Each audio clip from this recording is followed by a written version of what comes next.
দেখেন এই জন্য যে আমি কে এই প্রশ্নের উত্তরে আপনি হয়তো সাধারণত নিজের নাম বা পেশাগত পরিচয় দেবেন। কি বলেন? আমরা অনেকে জিজ্ঞেস করি কোন পেশা আছে, আপনি কে? আমি জিজ্ঞেস করি না, আমরা জিজ্ঞেস করি যে আপনি সবাই নিজের পোস্ট পজিশন বলেন এবং আমি ডাক্তার, আমি ইঞ্জিনিয়ার, আমি বলি আমি তা আপনি যদি আজকে ডাক্তার, যদি ডাক্তার ইঞ্জিনিয়ার হইতাম তাহলে ইঞ্জিনিয়ার, আমি যদি একজন ব্যবসায়ী হতাম ব্যবসায়ী, আমি যদি অন্য কিছু হইতাম তাহলে অন্য কিছু। আমি কোনটা বলুন, আপনি কোনটা?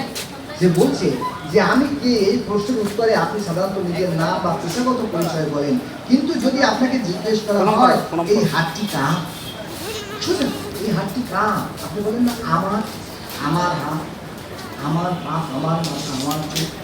হ্যাঁ, সহজ সহজ কথা। এতে বলে আমরা বলি আমার হাত, আপনি স্বাভাবিকভাবে বলবেন আমার, এভাবে আপনার প্রতিটি ইন্দ্রিয় সম্পর্কে প্রশ্নকালে একই উত্তর আসবে, আমার পা, আমার মাথা, আমার গলা। ঠিক আছে, এর অর্থ হলো ইন্দ্রিয়গুলো আমি নই, এগুলো আমার, আমি নই, আমার। তা আমি চাই প্রশ্ন আছে না, অতএব এখানে আমি এবং আমার এই দুটো বিষয়ের পার্থক্য স্পষ্ট হয়ে ওঠে। এর দ্বারা বোঝা যায় দেহের ভিতরে কোনো এক বিশেষ